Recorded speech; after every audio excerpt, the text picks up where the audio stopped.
All right, so defence sector एक ऐसी चीज है जहां पे आप अपने एग्जाम में डायरेक्टली क्वेश्चन को टारगेट कर सकते हो, है ना। You want to join the फौज एज एन ऑफिसर, तो आपको ये सारी चीजें बाय डिफॉल्ट पता होनी चाहिए।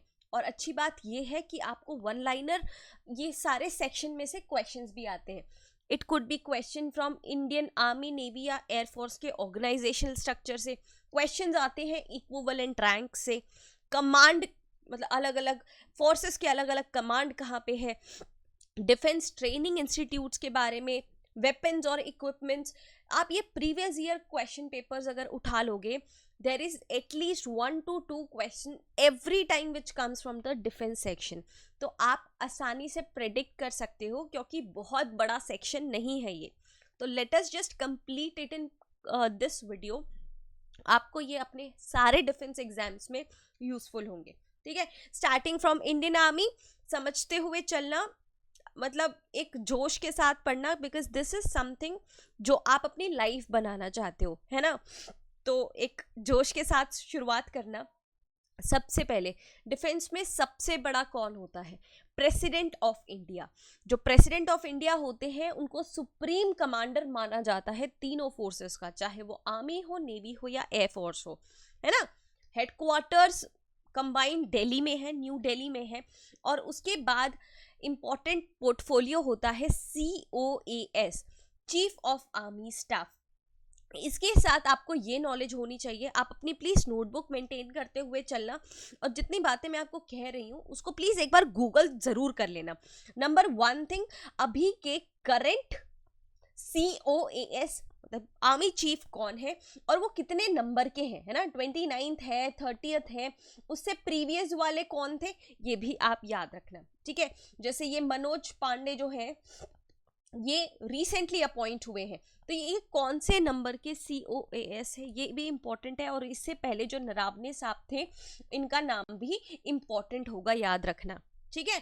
तो बेसिकली जो चीफ ऑफ आर्मी स्टाफ होते हैं वो एक 4 स्टार जनरल रैंक होती है, जिनको 8 लेफ्टिनेंट जनरल, अभी हम रैंक जब पढ़ेंगे तब आपको समझ में आएगा कि कौन सीनियर होता है कौन जूनियर होता है, लेकिन अभी के लिए इतना जान लो कि 8 लेफ्टिनेंट जनरल मिलके COAS को एग्जिस्ट करते हैं।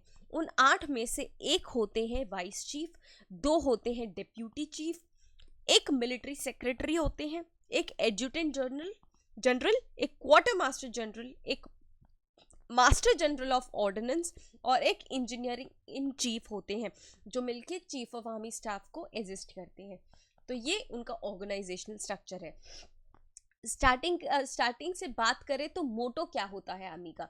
सर्विस बिफोर सेल्फ, सेवा परमो धर्मा। रोल होता है, बेसिक आर्मी का रोल क्या होता है कि एक्सटर्नल एग्रेशन को न्यूट्रलाइज करना, इंटरनल सिक्योरिटी को मैनेज करना, फोर्स प्रोजेक्शन का काम करना, पीस कीपिंग ऑपरेशंस में जाना अक्रॉस द ग्लोब, मतलब दूसरे कंट्रीज में भी कोई आपदा आई है तो इंडियन आर्मी ने हमेशा जाके हेल्प करी है। ह्यूमैनिटेरियन असिस्टेंस देना, अगर कोई भी ऐसी सिचुएशन आ गई, अर्थक्वेक या फ्लड वाली सिचुएशन, जब NDRF से भी सिचुएशन नहीं संभलती है तब इंडियन आर्मी आके हमारी हेल्प करती है डिजास्टर रिलीफ में और सिविल अथॉरिटीज़ को भी एड प्रोवाइड करने में। तो ये मोटे मोटे काम हो गए आपके इंडियन आर्मी के। उनके फ्लैग की बात करें तो एक नेशनल फ्लैग आपको मिलेगा on the first quadrant, crescent red colour का फ्लैग है जिसमें क्रॉस वर्ड्स है with the national emblem on the right hand side, ठीक है। तो ये इसका डिस्क्रिप्शन हो गया। इंडियन आर्मी डे मनाया जाता है 15 जनवरी को। 15 जनवरी को क्यों मनाया जाता है? Because on this particular day lieutenant general KM Kariappa ने first commander in chief of independent India hand over लिया था 1948 में। मतलब 15 जनवरी 1948 को lieutenant general KM Kariappa first commander in chief of independent India बने थे, और इस दिन को मार्क करने के लिए हम इंडियन आर्मी डे सेलिब्रेट करते हैं, ठीक है। तो ये है इसका मोटा मोटा ऑर्गेनाइजेशनल स्ट्रक्चर। स्टार्ट होता है हेडक्वार्टर से जो कि न्यू दिल्ली में है। उसके नीचे 6 ऑपरेशनल कमांड काम करते हैं और एक ट्रेनिंग कमांड काम करता है। इनकी लोकेशंस बहुत ज़्यादा इंपॉर्टेंट है, जो हम अभी नेक्स्ट स्लाइड्स में पढ़ेंगे कि कौन से कमांड कहाँ लोकेट करते हैं और टोटल कितने कमांड्स हैं। कमांड से और नीचे छोटी चीज होती है कोर। कोर के नीचे होता है डिवीजन, डिवीजन के नीचे brigade, battalion, rifle company, platoon, और आर्मी में सबसे छोटी चीज होती है सेक्शन, जिसमें 10 लोग होते हैं। ठीक है, आर्मी के टर्म्स में सेक्शन का मतलब होता है 10 की जोड़ी। ठीक है, इतनी चीज समझ में आ गई आपको। अब पूरे इंडियन आर्मी को आर्म्स और सर्विसेज में बांटा गया है। आर्म्स क्या होता है? जो एक्चुअल लड़ने जाते हैं वो आर्म्स होते हैं। Arms cover the troops which actually carry out the operations. जितने भी ऑपरेशंस हैं वो आर्म्स करती है। और सर्विसेज का रोल क्या होता है? जितनी भी चीजें आर्म्स को चाहिए होती है उसको प्रोवाइड कराने का काम सर्विसेज का होता है। ठीक है, आर्म्स के अंदर भी एक फाइटिंग आर्म्स होते हैं, एक सपोर्टिंग आर्म्स होते हैं। जैसे एकदम फ्रंट एंड पे कौन लड़ने जाता है? Fighting arms. उसमें कौन कौन सी रेजिमेंट आपकी हो जाएगी? आर्मर हो जाएगी, इन्फेंट्री हो जाएगी और मैकेनाइज्ड इन्फेंट्री हो जाएगी।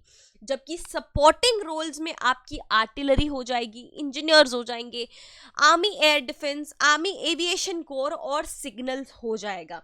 और सर्विसेज की बात करें तो ASC, आर्मी सर्विसेज कोर।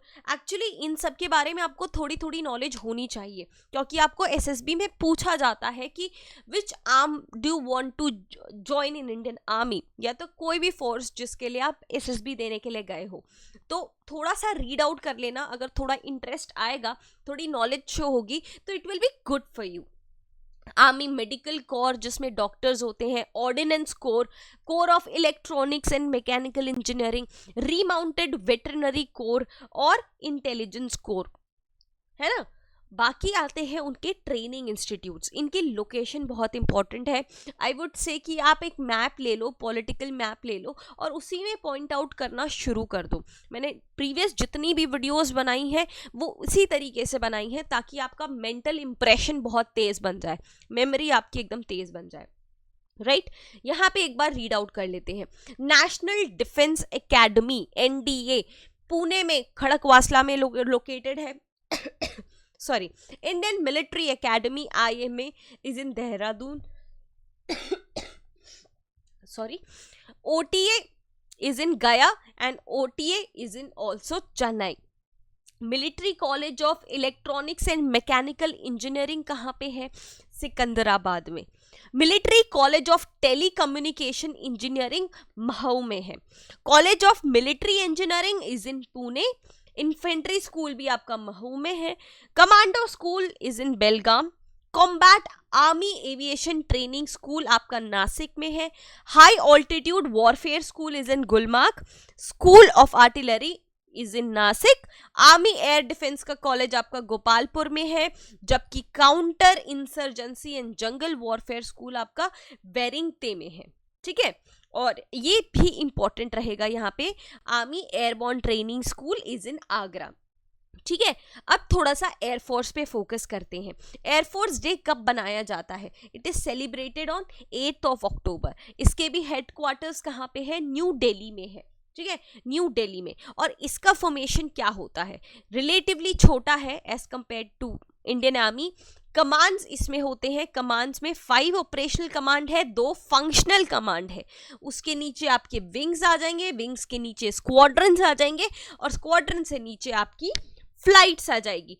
तो इसमें बहुत ज़्यादा आपको याद नहीं रखना पड़ेगा, तो that is good part for you. आगे देखते हैं। आपने एफकैट का फॉर्म भरा होगा, उसमें एक फ्लाइंग ब्रांच होती है, एक टेक्निकल ब्रांच होती है, ग्राउंड ब्रांच होती है। उसके अंदर सब कैटेगराइजेशन की बात करें तो टेक्निकल ब्रांच में बेसिकली इंजीनियरिंग वाला काम होता है, जबकि ग्राउंड ब्रांच में ग्राउंड ड्यूटी की बात करें तो it is divided in logistics, administration, accounts, education, medical and dental and meteorological, है ना। तो ये सारी अपडेट क्यों ज़रूरी है? Because you are joining forces, you should know, you should have a fair idea about it. Motto of IAF की बात करें तो है touch the sky with glory. ये पर्टिकुलर जो मोटो है ये भगवत गीता से उठाया गया है ना, 11th चैप्टर ऑफ भगवत गीता से ये touch the sky with glory नभः स्पृशम दीप्तम, ये कोट उठाया गया है। ठीक है, ये है हमारे मोटो भारतीय वायुसेना का। फ्लैग की अगर बेसिकली बात करें, ब्लू कलर का फ्लैग है with national flag on the first quadrant, और एक राउंडल है जो कि ट्राई कलर का है। ठीक है, आप इस तरीके से इस एयरफोर्स फ्लैग को डेजिग्नेट कर सकते हो। और एयरफोर्स इंस्टीट्यूशंस की बात करें तो आपका एयरफोर्स एकेडमी है दुंडीगुल हैदराबाद में, पायलट ट्रेनिंग इंस्टीट्यूट है इलाहाबाद में, इंस्टीट्यूट ऑफ एरोस्पेस मेडिसिन आपका बैंगलोर में है, एडमिनिस्ट्रेटिव कॉलेज आपकी कोयम्बतूर में है, technical college is in Bangalore, para trooper training school is in Agra, strategy air integration and defence establishment is in Gwalior. ठीक है, इंडियन नेवी पे फटाक से आ जाते हैं। सबसे बेसिक रोल क्या होगा इंडियन नेवी का? इट इज नेवल वॉरफेयर, आपका फोर्स प्रोजेक्शन करना, सी लिफ्ट करना, न्यूक्लियर डेटरेंस को प्रूव करना। इसके भी हेडक्वार्टर्स है in New Delhi with the motto of श नो वरुणा, जिसका मतलब होता है may the lord of water be auspicious on to us. ठीक है, और नेवल फ्लैग के बारे में बात करें तो it is white coloured flag with the national flag on the first quadrant, there is red cross as well and with the national emblem at the intersection of the cross. इस तरीके से आप थोड़ा सा एक्सप्रेसिव हो सकते हो अपने नॉलेज से रिलेटेड। ओके, ठीक है, नेवी की बात करें, इनको हेड करते हैं सीएनएस जो कि है चीफ ऑफ नेवल स्टाफ।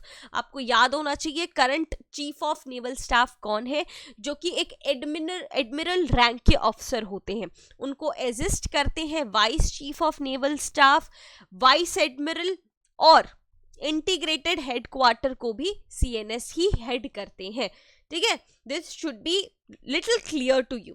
बाकी बात आती है कमांड्स की, starting from Indian army. Indian army की टोटल 7 कमांड्स होती हैं। थोड़ा एंटी क्लॉकवाइज डायरेक्शन में जाके देखें तो northern command is in Udhampur. अब आप टेबल बना लीजिएगा तुरंत से, है ना, आर्मी, नेवी एंड एयरफोर्स, वरना कंफ्यूजन होने वाली है कि किसका वेस्टर्न कमांड कहाँ पे था, किसका ईस्टर्न कमांड कहाँ पे है। तो just make a table of it ताकि चीज़ें अलग अलग रहें। Northern command of Indian army is in Udhampur, western command is in Chandi Mandir, west south command is in Jaipur, southern command is in Pune, eastern command है कोलकाता में, जबकि सेंट्रल कमांड है लखनऊ में। And there is one training command which is situated at Shimla. ठीक है, बात करते हैं इंडियन एयरफोर्स की। इंडियन एयरफोर्स के भी आपके 7 कमांड्स हैं। अभी थोड़ा क्रॉस चेक करते हुए चलना। वेस्टर्न कमांड, इसका देखो कोई नदर्न कमांड नहीं है। नदर्न कमांड कहाँ है? नहीं है। ठीक है, कोई नदर्न कमांड नहीं है इंडियन एयरफोर्स का। वेस्टर्न कमांड से शुरू करते हैं, it is in New Delhi. Army वाला कहाँ था? इट वॉज इन चंडी मंदिर, Haryana, right? Okay. South western command is इन गांधीनगर, जबकि आर्मी का was in Jaipur. Maintenance command जो कि आर्मी में नहीं था, एयरफोर्स में है, it is in Nagpur. Training command is इन बैंगलोर, जो कि आर्मी का शिमला में था। तो ऐसे थोड़ा बैक जा जाके रिवाइज करोगे ना तो आपको ज्यादा समझ में आएगा, चीजों को कम भूलोगे आप। Southern command is in Thiruvananthapuram, army का कहाँ पे था? Was in Pune. ठीक है, eastern command is in Shillong, army का कोलकाता में था। सेंट्रल कमांड इज इन प्रयागराज और इलाहाबाद, जो कि आर्मी का लखनऊ में था, राइट? नेवी बहुत सिंपल है, सिर्फ 3 कमांड्स है without any confusion, west, south, east. Western command is in Mumbai, southern command is in Kochi, eastern command is in Visakhapatnam, या तो जिसे वाइजैक के नाम से भी जाना जाता है। It is situated in Andhra Pradesh. ठीक है, कमांड से क्रिस्टल क्लियर हो चुके हो। Now comes the equivalent rank. अब आपका दिमाग थोड़ा सा खराब हो सकता है, थोड़ा चकरा सकता है, बट डोंट वरी, नेवी और एयरफोर्स के ऑलमोस्ट सारे रैंक्स सिमिलर है।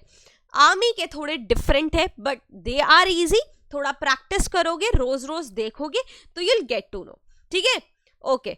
नीचे से स्टार्ट करते हैं। जब आप कमीशन होंगे, एक बार आर्मी का एक साथ खत्म कर देते हैं, उसके बाद नेवी और एयरफोर्स को एक साथ देखेंगे। अब अगर आप आर्मी में कमीशन होते हो तो सबसे पहली रैंक आपको जो मिलेगी वो होगी लेफ्टिनेंट की, ठीक है। लेफ्टिनेंट के बाद you will be promoted to captain, captain के बाद मेजर, मेजर के बाद लेफ्टिनेंट कर्नल, उसके बाद कर्नल, फिर ब्रिगेडियर, फिर मेजर जनरल, फिर लेफ्टिनेंट जनरल और फिर general.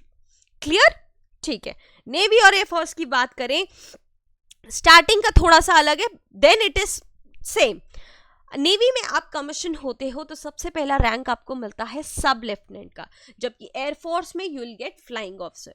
Second is lieutenant, flight lieutenant, lieutenant commander, squadron leader, commander, wing commander, captain, group captain, commodore, air commodore, rear admiral, vice air vice admiral, vice admiral, air marshal, admiral और air chief marshal. तो there is a थोड़ा सा difference in both the ranks, but आप इसको continuous revision करके देखोगे तो आपको आराम से ये चीज याद रह जाएगी। And mind you this is very very important क्योंकि थ्रू आउट लाइफ ये रैंक आपकी आइडेंटिटी बनने वाली है, आपकी पहचान बनने वाली है, राइट। तो इसमें तो कोई कंफ्यूजन की गुंजाइश होनी ही नहीं चाहिए। बाकी कुछ इंपॉर्टेंट क्वेश्चंस पे आप थोड़ा नजर घुमा लो कि फील्ड मार्शल, इंडिया में सिर्फ 2 फील्ड मार्शल रहे हैं जो कि एक ऑनररी रैंक है। यहाँ पे आप ऐसे लिख सकते हो, आर्मी की 5 स्टार जो जनरल रैंक होती है, COAS रैंक होती है, वो 4 स्टार होती है, जबकि ऑनररी रैंक जो कि 5 स्टार रैंक है वो कौन सी होती है? फील्ड मार्शल होती है, राइट। Field marshal. नेवी की बात करें तो वो ऑनररी रैंक का नाम क्या है? Admiral of the fleet, admiral of the fleet. Indian air force की बात करें तो मार्शल ऑफ द IAF ये बोला जाता है। आज तक इंडिया में सिर्फ 2 लोगों को फील्ड मार्शल की रैंक से ऑनर किया गया है। आज तक कोई भी एडमिरल ऑफ द फ्लीट से नवाजा नहीं गया है, जबकि एक इंसान को, एक ऑफिसर को मार्शल ऑफ द एयरफोर्स की तरह रिकॉग्नाइज किया गया है। यहाँ पे हम इन्हीं की बात कर रहे हैं। First Indian army officer to be promoted to the 5 star general rank was whom? Sam Bahadur, या तो सैम मानेकशॉ, फील्ड मार्शल सैम मानेकशॉ। इनको कब नवाजा गया था? That year is also important, ठीक है। एंड सेकेंड जो कि first Indian commander in chief रहे हैं, ही वाज KM करियप्पा, ठीक है, KM करियप्पा। 1949 में ही became the first commander in chief, उसके बाद ये फील्ड मार्शल बने हैं। और KM करियप्पा एंड सैम बहादुर और Sam Manekshaw, these are only 2 people who has been promoted to the field marshal की रैंक, ठीक है। और एडमिरल ऑफ द फ्लीट कोई नहीं बना है। मार्शल ऑफ द एयरफोर्स का रैंक ऑनर किया गया है अर्जुन सिंह को, है ना। Marshal of the air force Arjun Singh. तो ये कुछ जो अपडेट्स हैं, you should be thorough with it. Weapons and equipments की अगर बात करें, कुछ टैंक्स के नाम आपसे जो फेमस वाले हैं वो आपको पता होने चाहिए।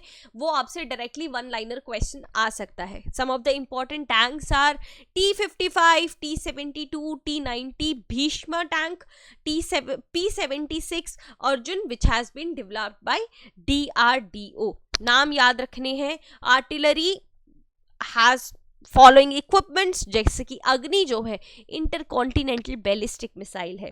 पृथ्वी 1, पृथ्वी 2, पृथ्वी 3 ये शॉर्ट रेंज बैलिस्टिक मिसाइल है, ठीक है। मिसाइल के से रिलेटेड एक स्लाइड है इन डिटेल जो आगे आएगी, तो don't worry for that. Aircraft and helicopters, air defence missile system, अभी मैं आपको इन डिटेल थोड़ा सा बताऊंगी, ठीक है। एरोनॉटिकल मैकेनिज्म की बात करें तो लाइट कॉम्बैट एयरक्राफ्ट में सबसे फेमस हमारे पास तेजस है। एडवांस लाइट हेलीकॉप्टर में ध्रुव है। अनमैन्ड एरियल एयरक्राफ्ट में निशांत है। रुस्तम का question I guess last AFCAT में पूछा गया था, which is unmanned combat aerial aircraft, जो कि UAV है, ड्रोन टाइप्स, है ना, ड्रोन सिस्टम।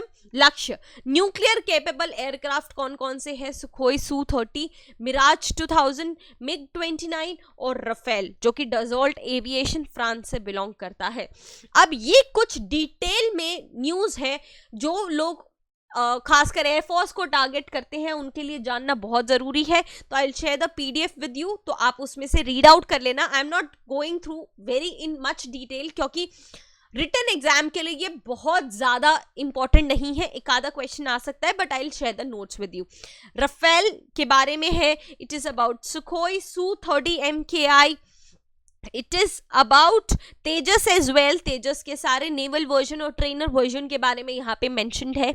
मिराज 2000, और this is nothing but Jaguar, जिसने कारगिल वॉर में बहुत इंस्ट्रूमेंटल रोल प्ले किया हुआ है। There are some transport aircraft जिसके नाम आपको याद रखने जरूरी है, और उनका ओरिजिन, कौन से कंट्री से ये एयरक्राफ्ट या हेलीकॉप्टर बिलोंग करते हैं, that is important. Ilyushin AL-76 belongs to Russia, Soviet union.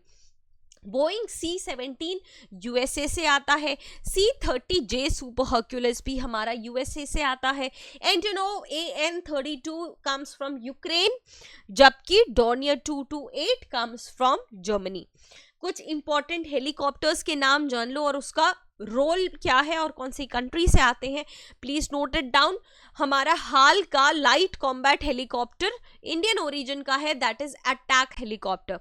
US से हमारा बोइंग AH-64 अपाचे हेलीकॉप्टर आता है, चिनूक आता है, जो कि हमारे हेवी ट्रांसपोर्ट और अटैक हेलीकॉप्टर्स हैं। ठीक है, जितने भी मी वाले होंगे ना वो रशिया से बिलोंग करते होंगे। ठीक है, मी वाले जितने भी होंगे दे आर फ्रॉम रशिया, और हाल वाले जितने भी होंगे they are from India. Chetak India और फ्रांस के कोलैबोरेशन से बना है, Cheetah follows the same legacy.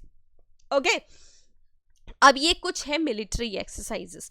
ठीक है, ये नेवीज के बीच में इंडिया और दूसरे कंट्री ने सिंक्रोनाइज करके जो भी military drills, military training events किए हैं, वो नाम हमारे इंपॉर्टेंट रहेंगे। ठीक है, जैसे naval exercise between India and France is known as Varuna. Konkan royal navy के साथ होती है, रॉयल मतलब इंडिया और यूके के साथ होती है। Indira is between India and Russia. Malabar India, US, Japan और ऑस्ट्रेलिया के बीच में होता है। SIMBEX it is between India and Singapore, और रिस्पेक्टिवली यहाँ पे हमारा इंपॉर्टेंट होगा, ये इसे स्टार मार्क कर लो, ये इंपॉर्टेंट है। समुद्र शक्ति जो इंडिया और इंडोनेशिया के बीच में होता है। ठीक है, तो इतनी चीजें आप याद रखोगे, these all are military exercises जो कि सुपर इंपॉर्टेंट रहेगी। कंफ्यूज नहीं होना, जैसे गरुड़ शक्ति इंडिया और इंडोनेशिया के बीच में है, और यहाँ पे सिर्फ शक्ति की बात करें तो इंडिया और फ्रांस के बीच में है। ठीक है, तो इसमें कंफ्यूज नहीं होना है बिल्कुल भी। और रही बात, एक आधा क्वेश्चन आपका आएगा मिसाइल सिस्टम से। मिसाइल सिस्टम में कौन सी कैटेगरी इंपॉर्टेंट है? Cruise missile versus ballistic missile के बीच में। ठीक है, क्रूज मिसाइल को according to the speed categorise किया जाता है, सबसोनिक, सुपरसोनिक और हाइपरसोनिक। ठीक है, स्पीड ऑफ साउंड से अगर कम होगी मिसाइल की तो उसे सबसोनिक बोला जाता है, अगर उससे ज्यादा है तो सुपरसोनिक, और 5 गुना ज्यादा है तो उसको हाइपरसोनिक मिसाइल के नाम से जाना जाता है। ठीक है, और बैलिस्टिक मिसाइल को कैटेगराइज जनरली किया जाता है कि उसकी रेंज कितनी है ना, उसकी रेंज कितनी है। बाकी देयर आर अलग अलग कैटेगरीज, जैसे आपका सरफेस टू सरफेस मिसाइल हो गई, सरफेस टू एयर मतलब कहाँ से शुरू होती है और वो कहाँ पे फाइनल अटैक करती है, air to air, air to surface, sea to sea, sea to surface, ऐसे करके उसका कैटेगराइजेशन होता है। ठीक है, बाकी के भी categories are there but they are not of much importance as far as your written exams are concerned. ठीक है, आपको हर ये जो कैटेगरी 2 मैंने बताई ना, उस कैटेगरी में थोड़ी सी मिसाइल्स फिल करनी है जो कि आपके लिए इंपॉर्टेंट होगी, and I have already done the homework for you. जैसे आपकी पृथ्वी मिसाइल है ना 1, 2, 3, they are short range ballistic missile, short range ballistic missile जो सरफेस टू सरफेस मिसाइल है। ठीक है, और जो धनुष मिसाइल है वो आपकी पृथ्वी 3 का नेवल वेरिएंट है, जो कि आपका सी टू सी या तो सी टू सरफेस मिसाइल है। ठीक है, उसी तरीके से आप अग्नि मिसाइल को देखोगे तो ये इंटरमीडिएट रेंज की मिसाइल है, सरफेस टू सरफेस, और जैसे ही अग्नि 5 की बात आती है तो ये इंटरकॉन्टिनेंटल तक उसको अपग्रेड किया गया है।